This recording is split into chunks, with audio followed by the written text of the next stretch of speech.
That was a fun fucking B-sod. It's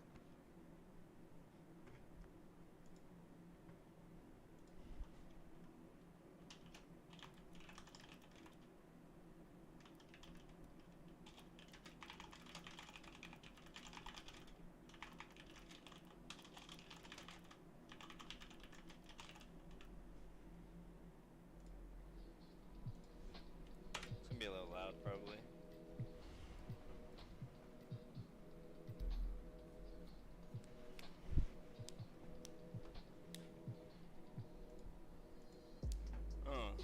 Yeah. Hey kiddo, dad's here. Just popping through, see how you youngins doing. Did you get the snipe? I don't see a mural over there, so I don't think so.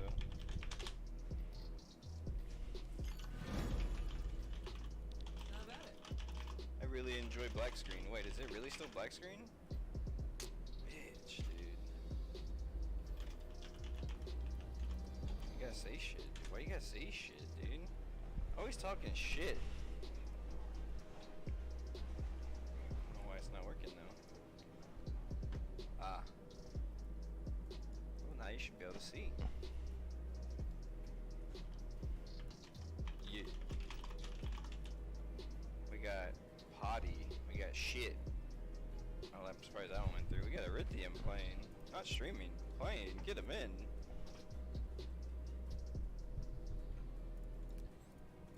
Oh, we have the White Knight himself streaming too. Oh, that's right. It's Fall Partner Panel night. Scenes are hard. Computering is hard. The king of White Knights. An enemy is vanished. Oh no.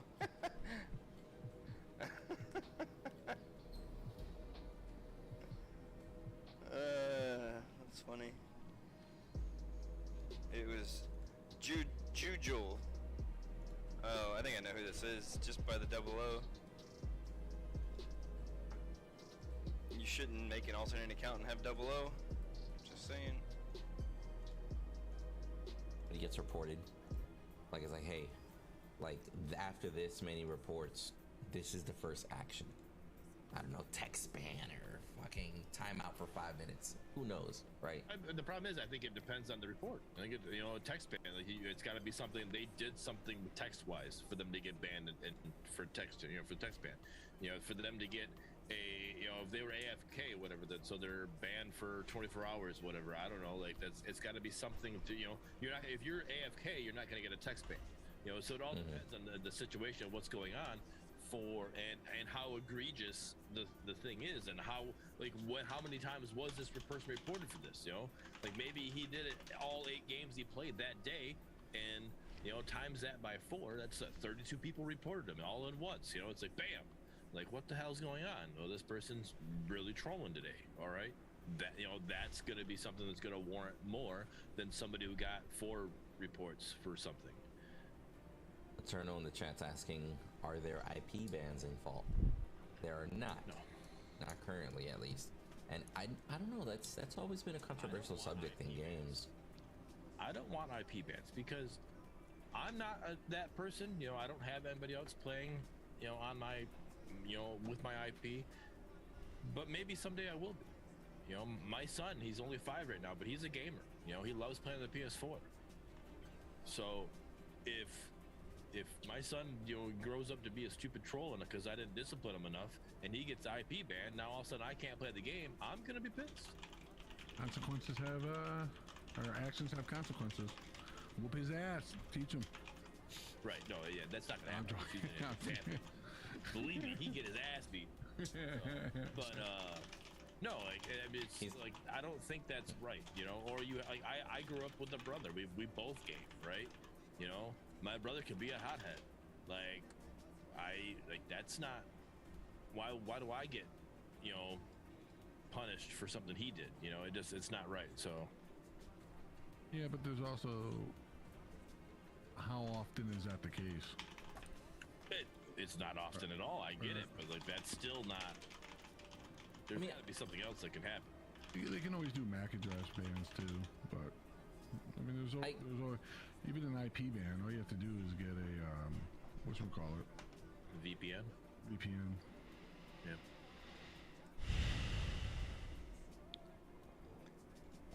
I mean, Eternal brings up a good point. There's got to be a point of diminishing returns, right? Like, it's like, okay, so unfortunately, everybody in that household can't play. But is the overall long-term effect on the game better? You know what I'm saying? Like, it's... I don't know. I've never really been too crazy on them, even though I understand them, right? Like, I know there's a lot of games that do IP bans for like cheaters and hackers, for example. I could see that because at that point, you know that at least the hardware or the hack or whatever the hell it was, right, is typically on their PC. It's not necessarily an account. They can log into a different account and try and hack a game or whatever again. So I'm a little bit more understanding for IP bans for hackers or stuff like that, but for toxicity, like, yo, for somebody to get an IP ban for toxicity, you gotta be somebody special, bro. Like, yo, yeah, like you're on a fucking mission, my dude. Like, yeah, oh my god. I mean, How about it? are they even necessary? Would they help? I don't think so. TBH. I'd love to hear from Chad and you guys, but Well, Bellefonte says, feeling wasting time on manpower, time and manpower on toxic players is dumb. There are bigger fish to fry this game for this game to survive. I think again, it comes down to what you classify as toxicity. Like, just being an ass in chat, yeah, that's toxic, I guess, but that's not really a big deal. Like, actually going out of your way to ruin other people's game, you know, that's going to cause people to leave. And then there's another level of it where people will target particular streamers and try to make their life hell and try to ruin their experience as a streamer through the toxicity. And that sort of thing shuts down a streamer, removes them from the pool, and then you have less advertisement. So, yep. well, I mean, just being a dick in chat, not that bad. They don't need to devote manpower to that. But monitoring people that are like with extremely malicious intent, yeah, that needs to get shut down. I just want to say something that I think you agree with me. When you're saying being a dick and an a-hole in chat or whatever, not being a racist, not threatening people, bodily harm or anything like that, you just mean, what the hell? Why didn't you fucking gank? Blah, blah, blah. Yeah, good job, Sam, and that sort of thing. Yeah, we have no offlaner. Yeah. or like Goose and I playing, and a guy pinged good job. So many times that I muted him. Still 5 minutes later, I'm still getting good job, good job, good job, good job, Yeah. good job, good job, good job. Yeah, that's just being a dick. That's yeah, they really gotta talk about like they really gotta limit pings on somebody. Like, I'm just gonna throw that one out there, because that shit is annoying. anyways. Like, I feel like muting them, I don't want to hear the ping either. Let it show up on the side of my screen. Whatever. But that ping, ping, ping, get that the fuck out of here, bro. What? So Bellefonte says hate speech should be a focus if we're talking toxic. And I agree that's definitely something that should not be allowed. We should work on that. But before, when Fault first came out with early access, if you typed in a certain word, you would get stars. Right. I remember Jester had that. Yeah. It would bleep it out, but there was a certain point. I don't know what patch it was, but there was a certain point that now all of a sudden everything, you can type anything and it comes up. Why are we not censoring certain things? I mean, That was a pretty imperfect I don't want to system, say. though. I'm not saying that I'm for It's very imperfect. in regards of that, right? But like, Yeah. there's certain things that you just don't need. Like, certain words just don't need to be put out there. But like you couldn't type assist because it had ass in it. Yeah. Or the word about. The word about was definitely the one that threw me off. Hey, you want to try to type something? Try to go on Roblox and type something. Good luck. Of course you would bring up Roblox, right? Like, what You the have to fuck? get me to try to go on Roblox. That's the hardest part about it. Not typing something on there. But no, man, I want to kind of circle back to a point that Goose brought up earlier. Monetizing, having the ability to, or having the brickwork laid out, the foundation in order to monetize, right? Like they've already tested Season Pass. Yep. Well, he brought up an interesting point. So, the new Decker skin, whatever continent she's from, I think it's Aztec, right? I can't tell. That skin's dope. Yep. The Astro Gideon skin is dope. The Chimera Bone Collector, it's cool, but it doesn't stand out. You know what I mean? Like nothing too crazy. All right, skin. Yeah, but it's cool. The Cyber Quang, cool concept. Maybe, you know, in my opinion, lacked a little bit in execution. Should have made him a Jedi instead. Changed my mind.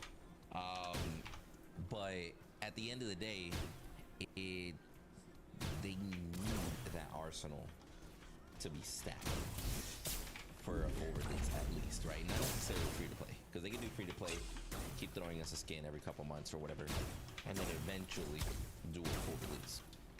Right. Okay, let's combine these two topics like this. Let's have a fair go. Like you pay Okay, Captain Planet. out to be able to curse so many times in game. After that, it gets bleeped out. You pay? What the? Like you have 10 coins for 100 swear words. After that, you're done. I would be buying coins like a motherfucker. I already have a thing. That way I can say what the and be fine. Paid a lot of money for that. Yeah, joking, but yeah. Go ahead. I don't know. I didn't have anything follow up. All right. He's done. No, I think they like I agree with what you're saying there, Windu. Something they need to have something for us, you know, for if we're just going free to play, you know, here we go, here's this and that. We gotta have something ready for that full release. But I think they're doing great. Like I just love seeing like we literally take the 4 skins you just talked about, and I love seeing the difference between the two. And yeah, I don't disagree with you guys. I do think Bone Collector and Cyber Quang are definitely good skins, but they're not on the same level as Astro Gideon and Decker. And to me, that says a lot about the team and how well we're doing, and with the skin, you know, creation team and actually putting it in the game, like how well they're doing. I think it says a lot. The improvement that we've seen from the beginning till now is crazy, and this team's just going to keep getting better. So, you know, and it's been what? How long? 2 years? 2 years now? It's been 2 years. So let's go 2 years again. And where we're going to be? What's the skin we're going to get? You know, 2 years from now. Like, I'm excited to see the growth in it. And then Phil Funtley brings something up too that I hadn't actually thought of until we had this conversation about full release being just the base model being free to play, but all the other models being paid for. Is at that point you're selling access to heroes, which is something that I think is very common in every MOBA and would not be looked down upon. Maybe it'll be looked down upon by para-refugees because they were used to all the heroes being free for Paragon, but again, Paragon didn't survive because they couldn't make the money that Tencent wanted them to make. I don't say Epic, I say Tencent. Be careful with that too, because Paragon was making money. Paragon was successful. Yes. The problem, and I say this in quotation, the problem was they had a game making, you know, a couple million a year, and then all of a sudden they had a game made $450 million in the first 3 months. And you're like, wait a minute. It's like business, right? but they had announced that Paragon needs to start making more money or they want to cancel it. They announced that months before Yep. Fortnite Battle Royale was ever a thing. Yeah, and that's when you started seeing all the changes. You know, they're trying to everything changed with the loot boxes and stuff like that. They basically try to incentivize people to pay more things, and then that's when it just started falling downhill real quick. And again, it's not that it wasn't making money; it was making some money, just not enough to appease investors. Yeah. Which is Not enough to the- striking the column of both Overprime and predecessors that they have to appease investors. Enemy has been Vault just slain. has to appease the community. They're selling their product directly to the community, whereas predecessors, they've already sold their product to investors. Then the community has to, on the back end, make up for that money that they've gotten by investing into predecessors. Does SMS not have any investors or public investors that they announced or anything? They're 100%. All community funded. Community funded. Like as far as Indiegogo and Steam, that's all they've got. And Is that good or bad? I don't know. I don't think we're gonna know if it's good or bad until. Actually, I don't know if we'll ever know if it's good or bad. Let's say 5 years from now, SMS closes up shop, falls done, right? Whatever. Is that because they were community funded and they didn't have investors, or is it just something they did? Was it decisions they made that led them to that point? Could they have made different decisions and stayed community funded and made it? I don't think we'll ever know that answer in that situation. But the only way you can have an answer, somewhat of an answer to that, is if we go 15 years from now and we're at League of Legends status, and we're still going, and they went community funded the whole way. Then it's like they made a great decision. It's one of those things. Well, if I would have, hindsight's always going to be 20/20 in that regard. yeah, it's just I feel like they specifically want to stay community funded because nobody can shut them down. You know what I mean? They can have a rough patch, they can have a year where they lose money, a year where they break even, and they can still say, hey, we're still gonna keep going. You know what I mean? There's a flip side to that, in that like Overprime can afford the artist to churn out incredible skins. Right. Definitely the slower route. Predecessors can afford the programmers to churn out a very smooth and very, well-made game. Not saying the Vault's not well-made and blah blah blah, but like predecessor just feels better to me. It just always has. Vault, there's just something not there, but it's still a great game. That might be because of all of that. But at the end of the day, it's all about longevity and sustainability, and Vault may have the better plan for that. Right. And they'll eventually get there. Yeah. No, and I think that's something that I've always said it from the beginning, even before I really started really conversating with you, man, dude. I've always said it from the beginning. Predecessor focused and having a very smooth and beautiful looking game. Vault focused on having a MOBA. Like how the game operates, and it's not gonna be smooth and beautiful looking, but we're literally gonna have everything we want as subject. It literally is gonna operate like a MOBA. It might look like fucking Roblox, but it's gonna be a MOBA. And that's what it was. And then they started working on making things look better, making things feel better, and we're getting there. It's happening. It's just not there yet. And I agree with you. There is that something missing that I'm not feeling when I feel it when I play a predecessor.